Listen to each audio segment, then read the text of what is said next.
Hoje, 10º domingo do tempo comum. Hoje é o dia que o Senhor fez para nós. Alegremo-nos e nele exultemos. E assim iniciamos mais um programa, o Salmo do Dia. E o Salmo deste dia é o Salmo 129, 130, que nós vamos ler a terceira estrofe que diz: No Senhor ponho a minha esperança, espero em sua palavra. A minha alma espera no Senhor mais do que o vigia pela aurora. No Senhor ponho a minha esperança, espero em sua palavra. A liturgia da palavra desse 10º domingo do tempo comum está centrada nos efeitos de escutar a vontade de Deus. Na verdade, aqueles que escutam e desobedecem e aqueles que escutam e obedecem a palavra de Deus. Porque na linguagem do mundo bíblico, na verdade, escutar já é obedecer. Então, é aqueles que não escutam e aqueles que escutam a palavra de Deus. Então, a primeira leitura que hoje é tirada do livro do Gênesis vai nos mostrar o efeito de não escutar a voz de Deus. Ouçamos. Depois que o homem comeu da fruta da árvore, o Senhor Deus lhe chamou Adão, dizendo: Onde estás? E ele respondeu: Ouvi a tua voz no jardim e fiquei com medo, porque estava nu e me escondi. O livro do Gênesis narra um momento, vamos dizer assim, dramático da história da criação, onde o ser humano, criado por Deus, que recebe tudo de Deus, é apresentado como um ser que está no jardim, que representa toda a criação, com sua beleza e perfeição, tudo feito pela bondade de Deus. Mas nessa criação existe um limite que o separa do Criador. Isso significa que Deus é Criador e o ser humano é criatura. É a árvore da ciência do bem e do mal. E o que significa essa árvore? É a autoridade de dizer o que é certo e o que é errado. Ciência do conhecimento. Ciência é conhecimento do bem e do mal. Então era aquilo que separava o ser humano do Deus, o Criador. Dizer o que era certo era errado, isso era próprio de Deus. O resto, toda a criação foi dado ao ser humano. Mas o ser humano estende as mãos para a árvore da ciência do bem e do mal, isto é, querendo ele próprio dizer o que é certo, o que é errado, e esta é sempre a tentação do ser humano até hoje.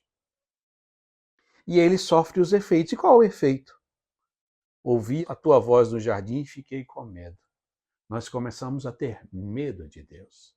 Medo daquele que nos ama, que cuida de nós. Nós começamos a desconfiar de Deus. Isso o sinal mais claro é a morte. Nós sabemos que pela morte nós temos acesso a contemplar a face de Deus e nós tememos a morte. Aquela que é a porta de acessar a face de Deus. Isso é efeito do pecado original, a morte e o medo próprio, que nós ficamos uma certa desconfiança da bondade de Deus. Mas hoje nós vamos ver como é que nós podemos ganhar a confiança na voz de Deus, vendo o próprio Jesus ensinando no Evangelho. Nisso chegaram sua mãe e seus irmãos, e eles ficaram do lado de fora e mandaram chamá-lo. Havia uma multidão sentada ao redor dele. Então lhe disseram: Tua mãe e teus irmãos estão fora à tua procura. Ele respondeu: Quem é minha mãe? Quem são meus irmãos? E olhando para os que estavam sentados ao redor, disse: Aqui estão minha mãe e meus irmãos. Quem faz a vontade de Deus, este é o meu irmão, esta é minha irmã e minha mãe. E aí nós vamos ver agora o próprio Jesus, né? Quando os familiares de Jesus, você sabe que irmãos no Antigo Testamento, na Sagrada Escritura como um todo, é todo o núcleo familiar, é tio, primo, os familiares de Jesus vivia em Nazaré, né? Um pequeno núcleo, é um clã, uma família, uma cidadezinha de 20, 30 famílias que todo mundo se sente como um único clã. Isso é muito comum na antiguidade e todos se tratavam como irmãos. E chega a sua mãe, a Virgem Maria, e os seus familiares próximos estão ali, e alguém vai avisar. E Jesus, que eles estão ali. E Jesus sempre aproveita essa situação para dizer algo muito fundamental. Ele vai: quem são meus irmãos e minhas irmãs? São aqueles que obedecem a Deus, escutam a voz de Deus. Lembremos que os nossos primeiros pais se afastaram de Deus porque não escutaram a voz de Deus. Escutaram a voz da serpente, que simboliza um inimigo. Quando nós escutamos a voz de Deus e obedecemos, nós nos tornamos parte de uma família íntima de Jesus Cristo. Nós nos tornamos parte do seu clã, da sua família.